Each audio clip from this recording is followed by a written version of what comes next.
Hello, everybody, and welcome to Ladies of the PGS.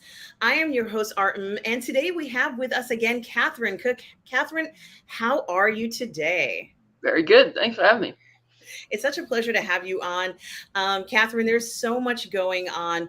And despite the unusual amount of films, the variety of films that we're seeing, kind of things are all, it feels like things are all over the place, but we have had some try and true franchises coming out. Like, for example, we did have Indiana Jones, which I saw, and I did like the movie. It was not a perfect film for me, but I had mentioned that personally, I felt as an academic, people would want to take courses with him. And even as he got older, people would want to be around him. And this is actually very true. People love Harrison Ford.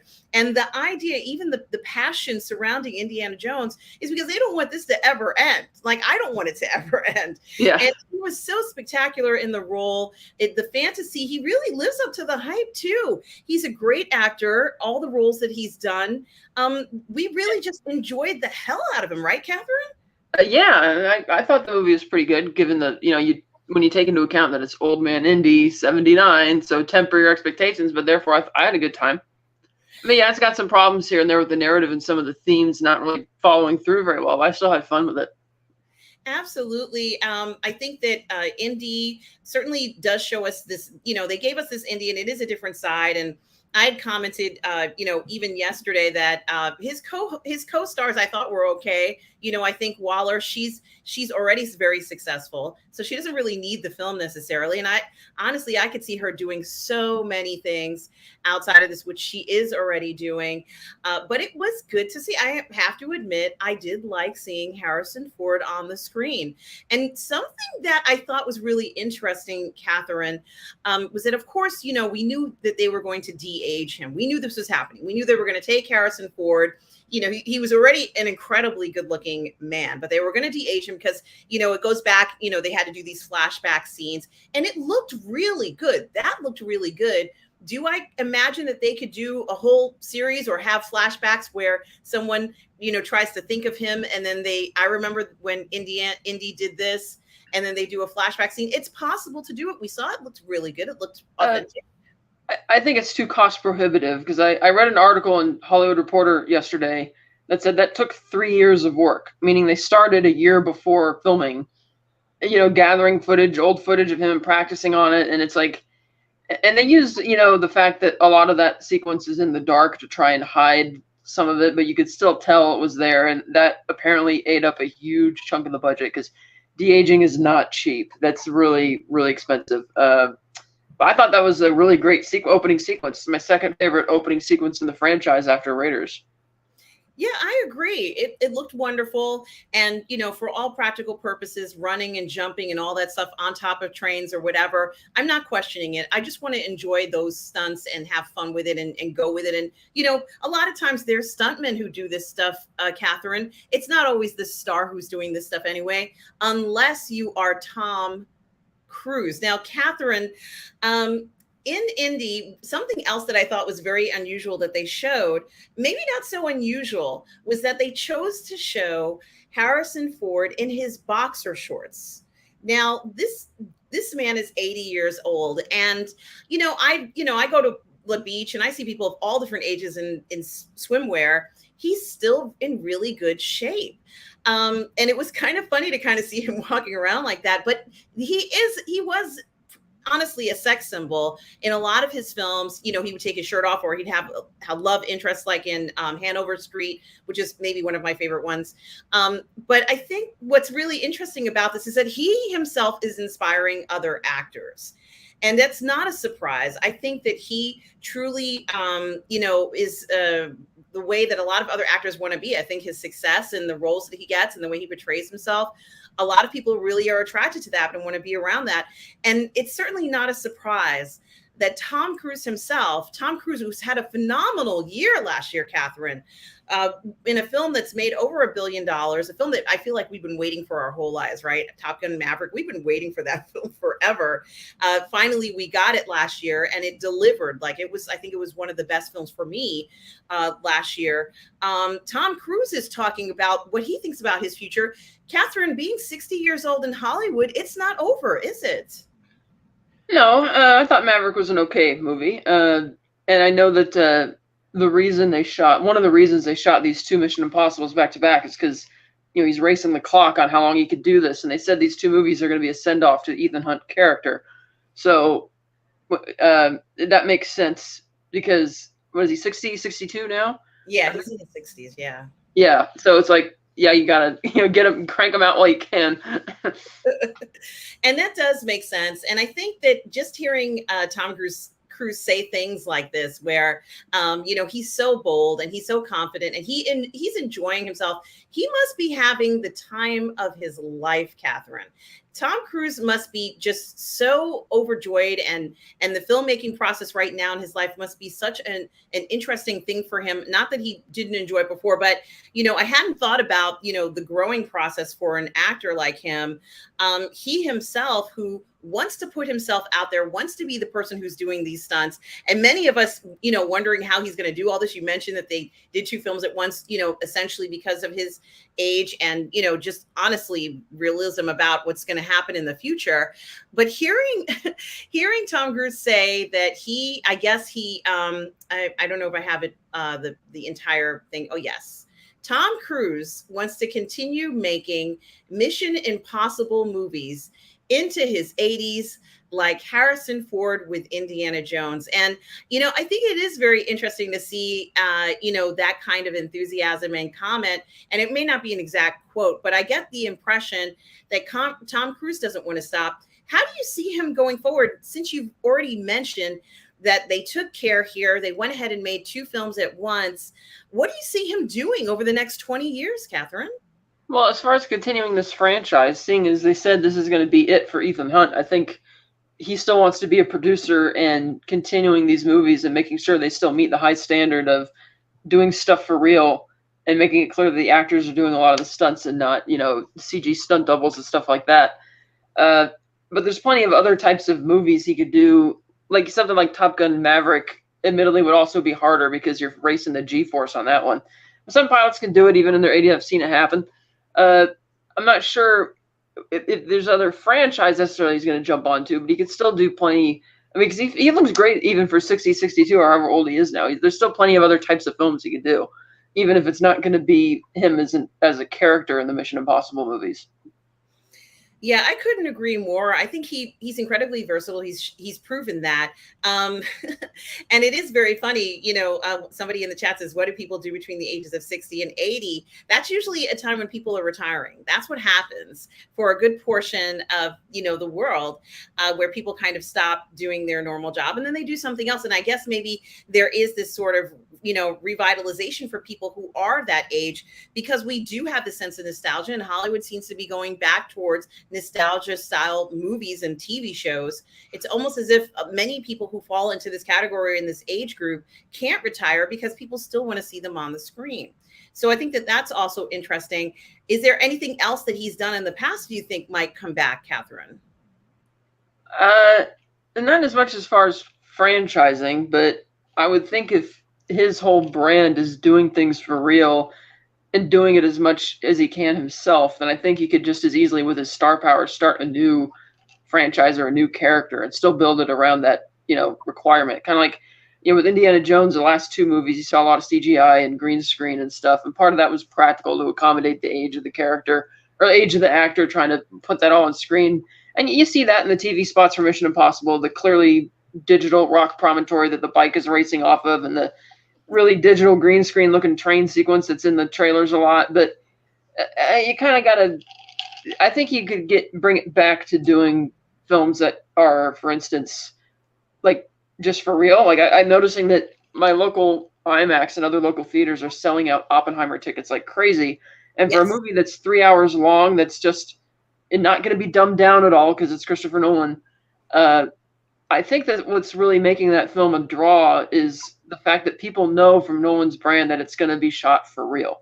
Like they're tired of these CGI green screen cartoon extravaganzas, frankly cheap CGIs we've been seeing in a lot of blockbusters this season, and that's why people rush to something like Mission Impossible because he does this stuff for real. Like the climax of the last movie was unbelievable how they shot that, and that's what people want to see. They want to get back to. It's like no, we want this to look legit. Kind of like what I wanted out of Indy 5 that wasn't as much there. But I think that's kind of Tom Cruise's brand now. He does action stuff like that for real, and that's what's going to keep people coming back. Yeah, I agree. And here it says he just celebrated his 61st birthday, and the Mission Impossible Dead Reckoning Part 1 star is opening up about his future in acting with the 7th film in Mission Impossible series dropping on July 12th. And by the way, guys, Catherine and I are going to review Mission Impossible right here on the Burnettwork on Thursday. So please do check us out around 8 p.m. Eastern. Catherine and I are going to come right back here and review Mission Impossible live right here. So please do come back to the network and watch us do that review. I'm so excited for it, Catherine. It's going to be amazing. So it says that the star is opening up about his future in acting. And he says that he's not ready to slow down and is looking at Harrison Ford for inspiration. And he says, Harrison Ford is a legend. I hope to still be going. I've got 20 years to catch up with him. I hope to keep making Mission Impossible films till I'm his age. And, it is interesting to hear someone say that. Years ago, actors would act way up into, when they got older, especially men. And here it says, Wallace followed up and asked Tom Cruise what he liked about acting so much, to which the star said, it's the people you get to work with, the intensity and the intimacy of collaboration. It's a combined ambition, somehow forged from words on a page. I don't plan what I want to do in a scene, and I don't feel obliged to do anything. I am naturally affected by the things that I work on. So I think it's really interesting. Clearly, he wants to be active. He wants to be engaged. This is really important to him. And I wonder if it's a situation where he feels he has to be active, Catherine. Would he be happy in a role later on where he isn't active? Well, if you're a producer, like a hands-on line producer there every day on set, as well as executive producer on top of that, which you would get, he'd still be very busy doing it, even if he isn't doing the crazy stunts himself anymore. Because when they say that these next two movies are a send-off for the character, that can mean either the character is going to move into a more advisory role at the IMF, or they're just going to retire the character and move on to the next phase of what Mission Impossible is going to be. So he could still be very busy doing that, and there are plenty of other films he could do. Hell, he could even maybe try and the other franchise he still has is the Jack Reacher thing. He did one of those, so he could bring that back if he wanted to. Because he's got the star power for it, or a third Top Gun film if they want to do that, because that made like what, $1.5 billion last year. So it's possible. Yeah, I would love to see a third Top Gun film, but part of the appeal of Top Gun was that there was that time period, between the films, and it did feel natural. It didn't feel rushed or anything like that. The timing of it felt perfect of where he was in his life. We would need to see him progress farther. I think I would want to see him progress farther, and I'd want to still see him working in Top Gun if he were doing that. So that's something that, that's just my personal wish. And I think it would be ideal, but, he seems to be able to, work and do incredible films, and these ideas that he has, I think they work, Catherine. I think people want to see things like this. You talked about the CGI, and for me, the biggest example of CGI overload is some of the Harry Potter films, the ones, with magical beasts, and they almost had to use that whole 3 movies does not look there's no visual continuity with the original series. Like the original series, they shot at actual old English manor houses. They recreated those on studio sets after touring places to know what exactly it needed to look like. Those 3 movies look like they were shot on a cheap backlot with tons of green screen and CGI. The environments just looked so fake, and it didn't sell it for me at all. Yeah, and another thing that I noticed was that in not in all of the Harry Potter films early on, but a lot of them, they kind of like use dark shadows as to create fear and mystery and stuff like that. But in the newer films, the magical beast, which is fine, they can do whatever they like. Yeah. It was overload, like it was overload, and you saw it, and I just kept looking at it. And I said, I don't know. I don't know. I Yeah, think it's like I could suspend my disbelief in the original movies that okay, this type of stuff exists, the magic and all of that, but it still looks like it was in a real world, whereas those movies just didn't look like they were in a real world at all. And all numerous script issues aside, it's just kind of piles on, and then it's like and that was reflected with the diminishing returns of each successive installment. And it doesn't look like there's going to be another one, despite that the story isn't done. Yeah, and I'm a huge Wizarding World fan, and I played the new game, the Hogwarts Legacy game, which I thought was amazing.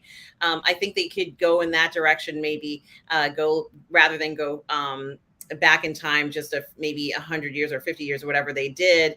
They could go back even further to what they did. I think it was 1890 is when they went back for the Wizarding World, and it was a fun game. So but it is something to think about for films that rely on stuff like that. I just think that it's just so great that Tom Cruise is sticking to that authenticity that we love.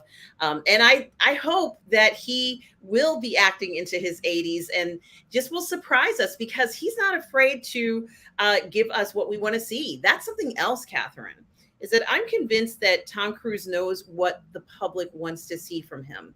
And, it's very different. I think there are a lot of actors and maybe even writers who are in a position where they don't have that freedom to go ahead and exercise what he feels the public will want to see him do. In addition to that, he markets his films like he's dedicated to that. So when he stars in a film, he markets it, and he goes to openings all over the world. He, last year when Mission Impossible came out, he made sure it premiered at Cannes. And it was, a roaring success. He flew into town. Like it was hardcore. It was cool, Catherine. He hasn't lost any of the cool at 60. And, I think that he's going to keep going with this. What do you think about the promotion for Mission Impossible 7? I haven't actually seen much. I remember seeing the trailer they put out in Memorial Day of last year, and I thought, wow, this is really early to be advertising this movie. And then I saw another teaser like in December, but I haven't actually seen the new full-length trailer they put out. I saw a couple TV spots, but I did watch that featurette that they put out showing how they did the jump off that mountain in Norway, which apparently is a stand-in for Switzerland in the movie, and how that was the first day of production that they did that. And how they did do, and each time he did it, he'd make comments like, I think I let go of the bike too early, gotta try again, and stuff. And they did it like 6 or 7 times or something. And it's like, man, that's awesome that they actually have the dedication for it. Though admittedly, again, like when I saw the TV spot recently showing that stunt, I thought the rock promontory it's jumping off of looks really fake, and you could tell they gyrated the bike to make it look like it's responding to the contours in the rock. But that was, again, a little obvious. So then when you watch it go off the CG thing and take off, and then it segues into pure live action real shot, and it's like, oh, okay, there it is.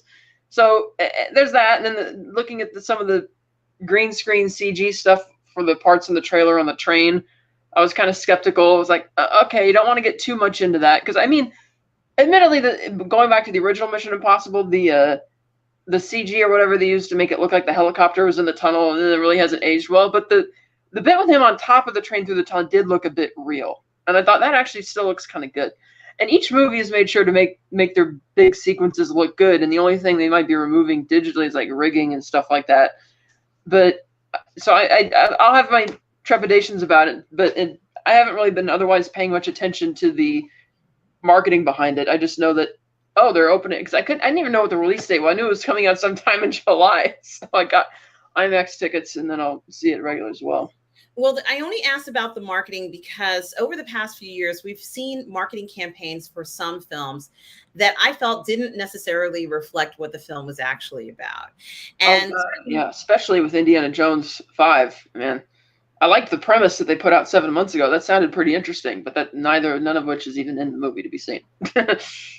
well, it is something to think about, especially when it comes to giving the public what they want. And I somehow think that, fortunately, we don't have to necessarily worry about that too much when Tom Cruise is involved in a production with his production company. It seems like it's spot on. I wasn't surprised by Top Gun Maverick at all. It was not a shock when I saw the film. There wasn't anything that was, felt wrong or that he shouldn't be in that position. We knew who the character was and he gave us that. And so therefore we were not shocked by this. It rang true. All of those things make a big difference. And I think the same for Indy here. Some of the things from the get-go, like academically, as an academic myself in the past, didn't ring true. So I wondered about that. And, of course, a lot has been talked about that. However, it was still good to see Harrison Ford there. I have to admit, I loved seeing him on the screen. I just kept watching him and I was like, yeah, he's looking good these days. Good to see Harrison Ford back. Now, I do want to ask a question about another film. And Catherine, you've seen Denis Villeneuve's Dune, the one from last year, which was incredible. I saw the film. I saw it in IMAX. It was an incredible endeavor. But once again, this is another film that relies heavily on CGI. What are your expectations for Dune 2? Because I recently saw an article that featured, I almost said Sarah Ferguson. I recently saw an article that features Rebecca Ferguson talking about how amazing Dune Part 2 is and how we're all going to be blown away by this film. Catherine, what are your expectations? Well, considering I really didn't like the first one, I think visually the first one looked very good, and the sound was pretty good. I just felt that the first movie was very stale. It felt like it was all plot and no story, no real character development. Like the movie opened with, Freya saying that as the opening narration, basically saying whoever comes for the spice doesn't really matter. They're still our oppressors. I'm like, yeah, that's right. And then when Stilgar said the same thing, I was on his side, and I just didn't feel that the movie did anything to make me care about the House of Atreides and their changing fortunes. And the one thing that Duke Leto did, which I thought was admirable, was he said, forget the spice, save the crew at that one scene. But the whole time I was watching it, it just felt like, okay, there's a lot of plot here, but there's not much lore. Like when the Baron Harkonnen confronts Leto and he alludes to this big history that they've had. It's like, well, I have no idea what you're talking about because that's not even there to be seen in the film. So it felt at best to me like a companion piece to the book. And of course, the actor who's in the movie is going to play up the movie and say it's really great. And it's like, yeah, okay. From the trailers, it looks like it's maintaining visual continuity with the first one, which is good. And I have read the book. It was a long time ago, granted, so I don't remember all of the specific plot points and how it plays out. But I do know the broad strokes of the second half of the story, and I expect it to be more engaging. Hopefully, assuming that it's not just going to race through the plot points, get more hopefully from character this time. But when she says it's nothing compared to part two, compared to the new one, it's like, well, from the trailers, visually, it looks like it's very much the same, which, again, it should. It's because you're in the same world and you're finishing that story. Yeah. And of course, one of my concerns, and it didn't I guess it really didn't matter in a sense because it looked so spectacular to me. And, of course it's going to rely on CGI. This is something that we cannot escape. It's the type of film where Villeneuve was trying to immerse us into this sand planet and also into the spice. And I think he captured a lot of that, almost to a point where it was almost, colossal in size. A lot of the things became somewhat more colossal, and you were surrounded by these massive structures. And, you felt dwarfed in a sense as the viewer when you were watching this film. Even the parts where people are taking spice and they decide to let you have the experience. And so, you become a little disorientated and you get this kind of weird sensation just by looking, you know, this weird kind of sensation, and they're trying to give you that experience if they can, you know, whatever way they can to relate this. But I kind of hope, were you going to say something, Catherine? Well, see, I think the CG looked really good in the first film because it also comes down to how much is it rendered. And a lot of the problems with the movies that have come out this summer is that despite their mammoth budgets, a lot of the CG is not rendered enough and it looks too obviously fake. In Dune, it looked really good. Like, I saw that in IMAX. And granted, I didn't notice much of a difference between IMAX and regular theater. I'm not sure if they shot it with IMAX cameras or not. I think they shot a little bit of it with it. But it still looked real. Like when they went to Arrakis in the desert where they shot, you know, they shot a lot of it in the Wadi Rum desert in Jordan. And so that's something that really helps, especially when, you know, they built like actual models for the ships and they film them against the screen, but you're still copying in a live action element onto a live action real background, which helps because then you actually see it there. Kind of like what Christopher Nolan did with the prologue of Dark Knight Rises. They make it look like there's an airplane towing another airplane when in fact it was a heavy load lift helicopter. But because both shots he used are live action, when you crop it in, you can't tell the difference, and it looks real.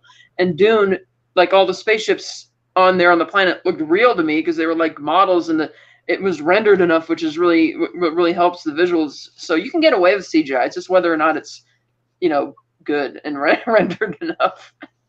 Yeah, I think you know, unequivocally, Villeneuve is going to, you know, knock it out of the park. It's going to be a beautiful looking film. I felt that the first film was also beautiful looking as well. I hope that this is true. I hope that that the first one, which was, I felt, an incredible accomplishment, that when the second one comes around, we're going to be so blown away by the changes and perhaps even the improvement or progression of the story that we're happy. Maybe we get more action scenes, you know, which I felt we needed more of. Maybe we get more confrontation. I didn't feel as if there was some sort of sinister plot, because I almost feel like in Dune, people are constantly scheming for power. So there should be this power struggle, and people are very suspicious of one another. And I didn't necessarily feel that in let's say the first one, because, and it might be because of, and I'm not blaming Timothée Chalamet for this, but it might be because I feel like he might have been a little bit of standoffish in the character, maybe too much. You know, you need to have some ambition to want to be in charge of this place. Yeah, it felt like the story, or rather the plot, was happening around him. Like he was a vessel through which we're seeing the plot unfold. But I felt like I knew nothing about him as a character. And I kind of felt the same way about everybody else. Like, again, when Baron Harkonnen is having that big, intimidating showdown with Duke Leto, and he's talking about their long history together, haha, I finally got you type of thing. It's like, well, what are we talking about? You know, it's like we're kind of, which is why I felt it was more of a companion piece to the book than, say, a really good way to suck you in as a new viewer. And my other comment, and I think Rebecca Ferguson is a fantastic actress, but I didn't like how she played this character, because I felt that she would have been fearful, but I don't think she would have shown any of that fear. I think she would have been like, now what move do I have to make next?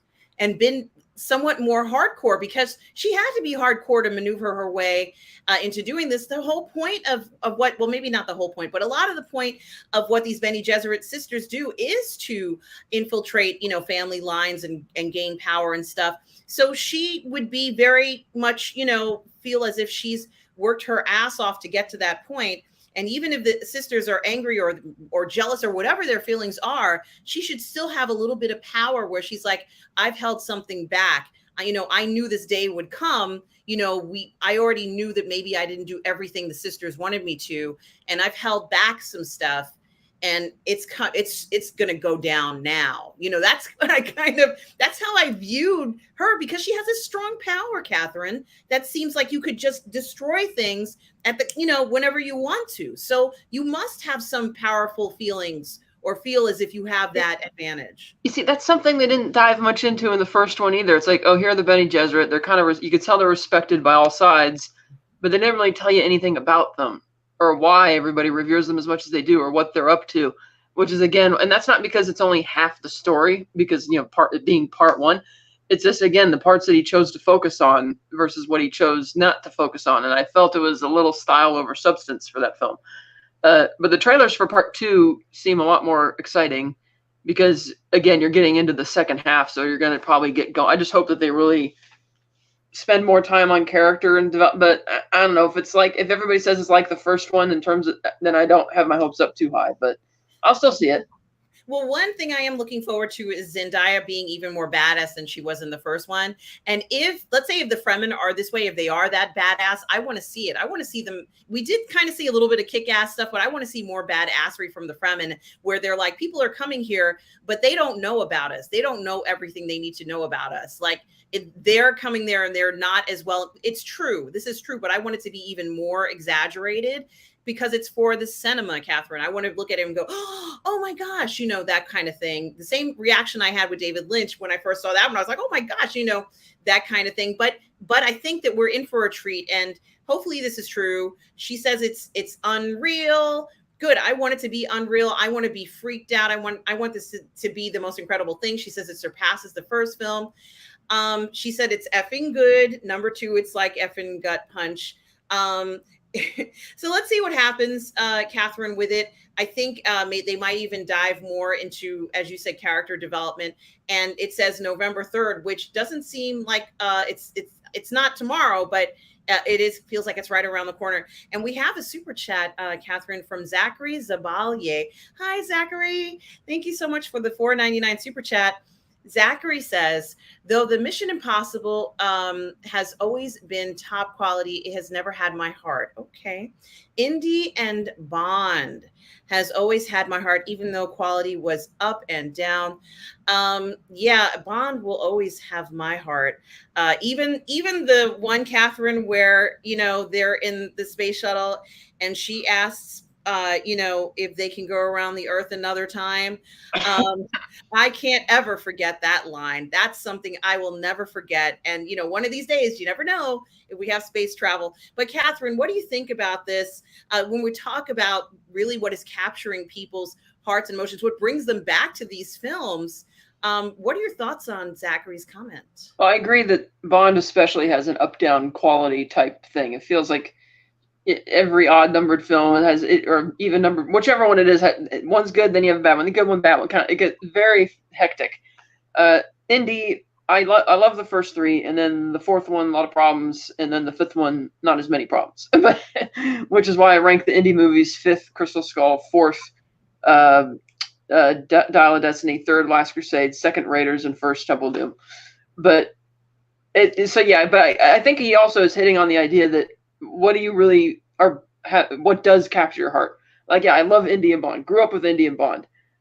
Didn't really grow up with Mission Impossible. It's like, yes, I saw the first movie around the same time I saw my first Bond movie when I was 8 years old, but I didn't follow the sequels that much until, like, I saw the 3rd one in theaters, and then the 4th one, it never, for some reason, I didn't feel, oh, it's like a Mission Impossible movie's out, I guess I'll go see it.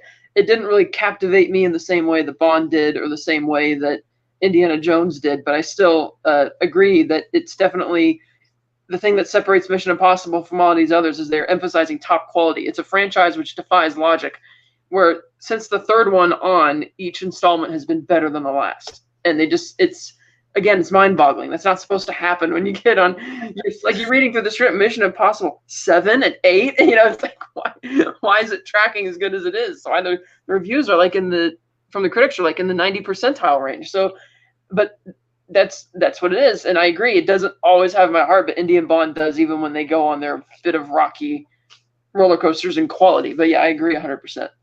I like all 3 as well. I am going to say that Bond, of course, grabs my attention because of the romance element. And I think that kind of intrigue, you know, is an important element in getting the job done. We like to see what other things go on socially and how Bond can handle himself. And I think that it's important for us to see men that way. I enjoy seeing him in a tuxedo. I like seeing him go to casinos and watching all the beautiful women. And I love that. It feels very exciting. And it's exciting. Who doesn't want to be at a casino and see James Bond walking in the door? Well, yeah, that's why I loved Daniel Craig's Casino Royale. It's my favorite in the series because it is, you know, it's an origin story, granted, but it's arguably the most accurate of the adaptations of the books in terms of just sticking with it, because it's more about the character than it's about the plot.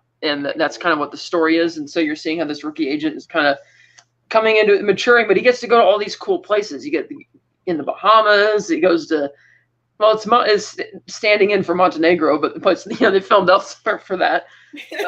But that looks like, who wouldn't want to go to that casino? And it was in the hotel there. It's gorgeous, and that's become a major tourist spot over in Prague, where in Vatrasili, where they filmed it, which actually has a film festival there every year too. But that's the thing what those movies do, is that they take you places around the world where you usually haven't been.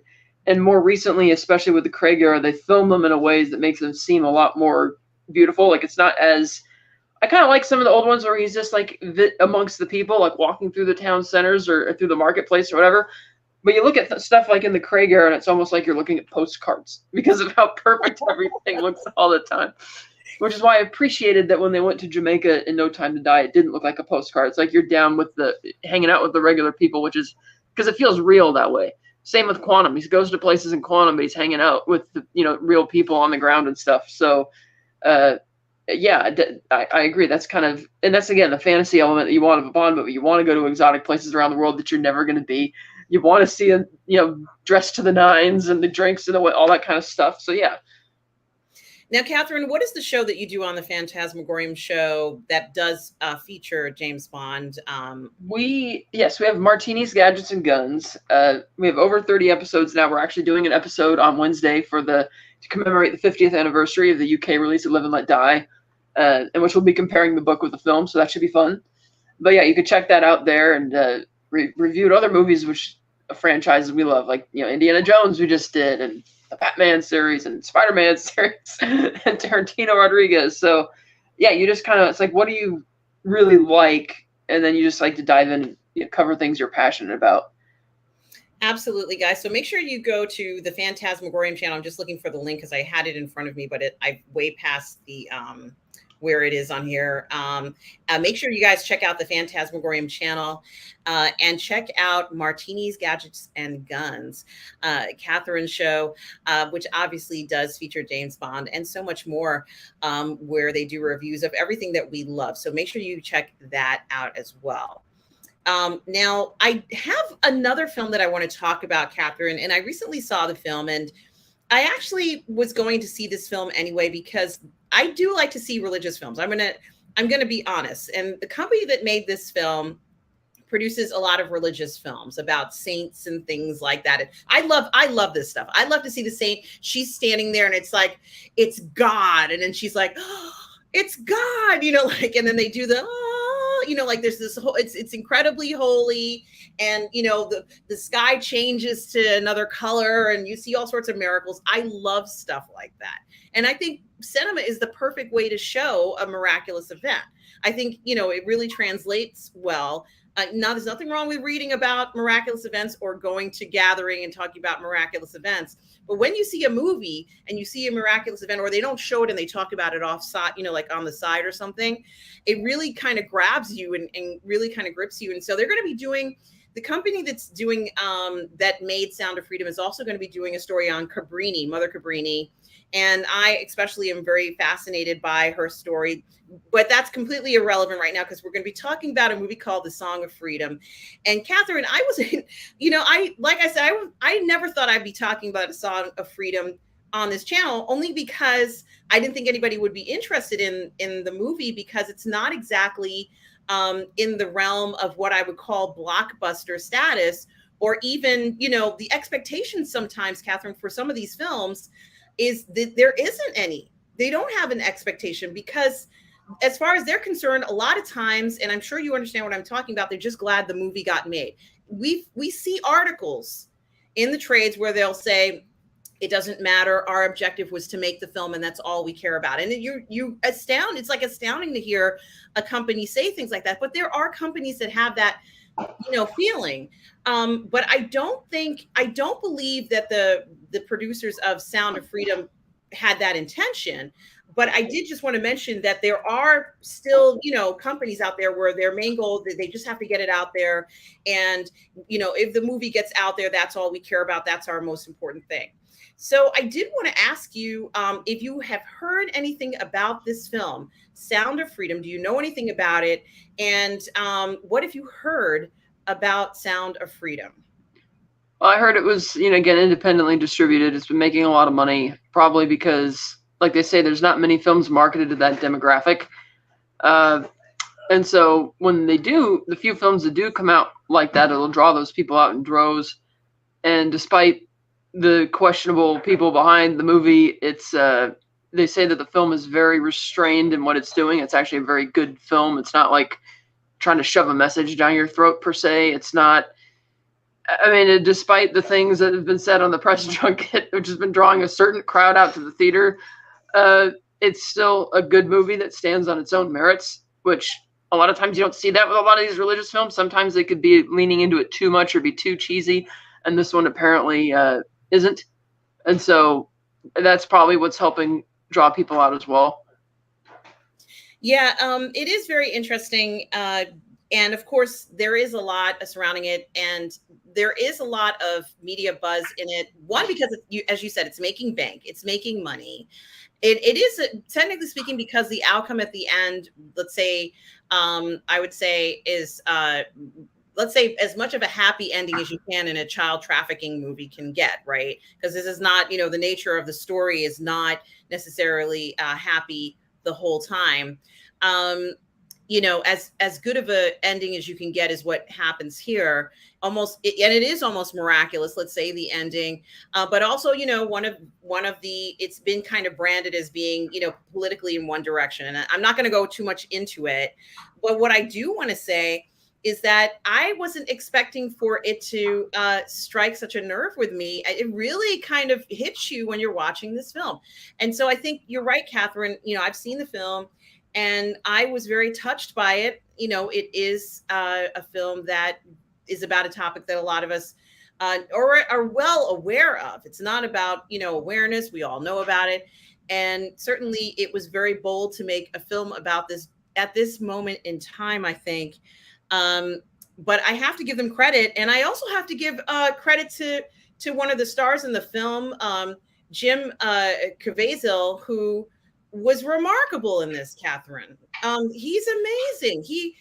I gotta tell you, I was so impressed with what he did in this role. And I kind of want to, I don't know if this is this is not from the film, but he's played a lot of different roles through the years. But this particular role, I don't know how to stop it. Oh, there it is. Where he plays, he's the star in the film. And he has to, he plays I guess somebody who does this for a living. He's going to get the person back. We've seen actually a few films where somebody has to retrieve somebody. We saw Extraction with, that was very successful with Hemsworth, Extraction. And then he made a second film. That was a very, very popular film. He actually has to retrieve a kidnapped boy. And this one is no different. Obviously, if it's about that topic, it's about kids who are falling in that category. But boy, his performance, Catherine, I think he really, initially when I first started to watch it, it felt like a documentary to me. And then I realized, I said, this is going much deeper and much more down into the bowels of it, because it felt almost as if he had to go into the middle of nowhere. And it was not a comfortable feeling. It actually, I was actually very frightened for his character. And that's not, I don't know whether that's the feeling you were supposed to get. Normally, when the hero goes to get somebody, you're like, yeah, they're going to do it, right? I didn't have that. Catherine, it felt like it could go any way. Do you think that having a character who may not be the strongest, the advantage would be an asset to a film like this? Probably, yeah. I mean, this is, of course, again, a fictionalized version of the type of stuff that's going on. And so he's supposed to be playing like a, real person, so to speak, kind of like a, image on one guy. And so, oh yeah, that's right. This movie was made actually a long time ago, and it's only just now getting out. But I think it helps when you have a character who's not just, infinite Superman type, kind of like why characters like, John McClane was popular because he wasn't Rambo, he wasn't a superhero type guy. Indiana Jones was not a superhero, always getting his ass whipped left, right, and center. And so having a movie which is, again, about something that's grounded in reality, and having a lead protagonist who is also grounded in reality, helps, and giving you that sense of tension. And is it going to go well or is it not? Like you said, a movie which you could have only what you would consider a happy ending given the subject matter, then yeah, you would probably, it seems almost like it's par for the course that you would feel for the character and worry about them along the way. Like, it's not going to be a guarantee they're going to get out of it. Yeah, it really was touch and go in it. And I think that they had a wonderful balance in the film. We were presented with a scenario that seemed realistic. Here's another comment about it's being made controversial to discredit the theme. And it says a lot about the people in it. No, that's not the issue, but okay, that's a whole other thing, but that's not why. Yes, there's quite a lot going on with it, right? And we're not going to get into the issue. I'm just mentioning it because this film, there's a lot of chatter about this film, and I felt like I had to mention it only because it was so good. It's a good film. And Darth Plato says, yeah, there's been kind of like a lot of not nice things being said about it. And then I think that that's unfortunate. But I think that's because the film is purporting to be like a more true account than it is, because of how the guy is behind it kind of misrepresents himself and his organization a bit, and that's kind of where the controversy lies. It's not really anybody trying to discredit the topic, because like you said, this movie's not about awareness. Everybody's aware of it for sure. Yeah, and I think it's interesting. Haas A says it's an emotional movie that can make you mad and sad. Really hard to do. Yeah, absolutely. Yeah, so I did just want to make a point, and yes, thank you so much. As you say, Catherine, was made a while ago. I was going to say it's a great film, and I can't say enough about the film. And yes, it is difficult to watch at certain moments, but I loved this film. Catherine, I can't get over what a great performance Jim did in this. He was spectacular in this. Do I think he's going to get a nomination? No, but I think that his performance for what he had to portray, he did this in such a fantastic way. It was really amazing.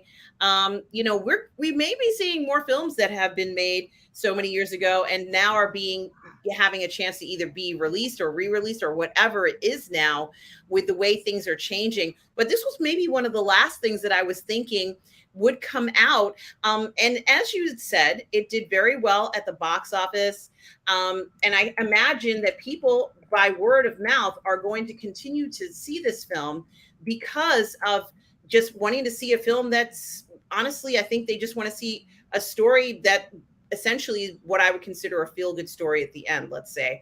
It's not exactly feel-good like Coda was when it won the Academy Award for Best Picture, which I believe it did. I think what it does is that it's a legitimate story and there's nothing, made up about it that isn't true. Or at least, let's say, the theme of it feels very true.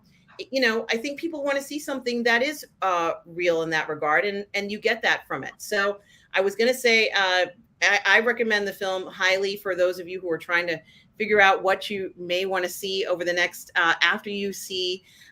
Yes, it is Darth Plato. That's what it is, but we're not going to say that on there. And someone talks about it shaking Hollywood. Catherine, we're seeing a lot of films that have a lower budget all of a sudden making a lot of money. For example, the film Smile seemed to do this fairly recently, where it was made for a lower budget, but it made 200 million just by word of mouth or something like that. And this seems to be happening over and over again. Do you think that it's going to be a shift towards Hollywood looking at these lower budgets and saying, yeah, we're just going to have to go lower budget now and better story maybe, and see if the public's going to react, and that might be a better turnout for them? Do you think there's going to be a shift for that? Well, there has to be, because this whole summer has just been one bomb after another, because they're spending way too much money that they don't need to spend to get mostly mediocre content. Because again, like it's overdone CG crap, and they're not rendering. They're not rendering it so it doesn't look real, and you don't have mid-budget, realistic type big movies anymore. Yeah, you don't really, like somebody like I mean, I know Christopher Nolan's movies cost a lot of money, but they still look real, and they're not franchise based as much anymore. At least not for the last, not since he did, Batman 11 years ago. But you don't see many directors doing that anymore, and Hollywood won't get behind that stuff. And at the most recent CinemaCon, the theater owners were telling the studio representatives that, oh, we want you to make more original stuff that you could turn into franchises. It's like they want franchises to bring back. There's like, you don't really need franchises to do that. You could have, these very, like, look at what Blumhouse has been doing. They've been churning out low budget stuff for huge profits constantly. A24, their movies are really, a lot of them are dirt cheap to make. And only recently they've been getting more traction and getting wider releases than they otherwise would have. And, a lot of buzz during award season. But then something like this, which granted was a very cheaply produced film. It didn't cost much at all, which is probably why Disney decided to release it. Because it's like, yeah, we could probably easily make money on this because there's, you have the faith-based audience and the fact that not many movies are catered to them, whereas this one is, given who's made it and who's in it. And so, yeah, I think they're going to take a note from these types of lower budget movies making a lot of money and catching the public's attention is like, yeah, these things are very profitable. We need to get back to doing that. Yeah. And, overall, I'm not quite sure what the budget was for this film. And to be honest with you, I had thought it was much less than what it was. Mind you, it wasn't exorbitant. It wasn't, a crazy amount of money to make it. It just, when I looked at it, I wondered, where that went. And then I realized, I said, there's a lot of traveling in this film.